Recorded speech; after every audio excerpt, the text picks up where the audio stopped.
oui. Il y a pour pratiquer l'art du théâtre, on peut utiliser il y a des artisanats qui peuvent contribuer à ériger cette discipline en art. Mais les maîtrises artisanales, c'est pas une finalité en soi. On peut être un grand technicien d'une certaine manière de faire, sans pour autant toucher à...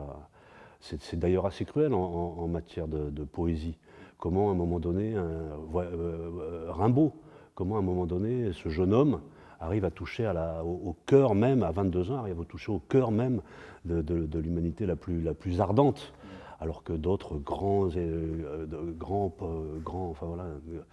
experts de l'écriture, voilà. Donc il y a quelque chose qui a à voir avec une certaine forme d'immanence ou en tout cas et c'est là où ça rentre en contradiction avec le fait d'apprendre, c'est que je trouve qu'en art il n'y a pas d'essai en fait, il n'y a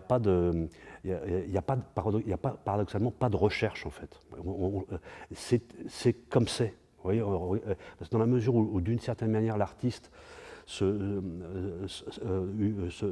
confronte à la réalité. Regarde n'importe quel, je sais pas, prenons un arbre, regarde n'importe quel arbre, il est tel qu'il est, il est d'une affirmation pure et totale de son existence. Il n'est pas en train de nous dire je suis en train de chercher cet autre arbre que j'aimerais devenir. Et donc il y a ça dans l'attitude de l'artiste, il a le courage d'être pure affirmation, quoi. Pure affirmation. Et c'est ça qui est difficile parfois les répétitions. Des fois, on verse dans le fait de s'appliquer, de faire en sorte que les choses soient belles, que les choses...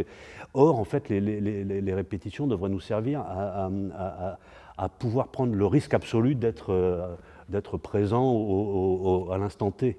Ça, c'est un peu un rêve. C'est-à-dire qu'on travaille, en répétition à se séparer de tout ce qui pourrait contribuer à nous empêcher d'être présents au monde, en fait. Et donc, de sorte à ne pas faire la démonstration de ce qu'on sait faire, mais de se mettre en situation de pouvoir délivrer quelque chose d'inédit, quoi.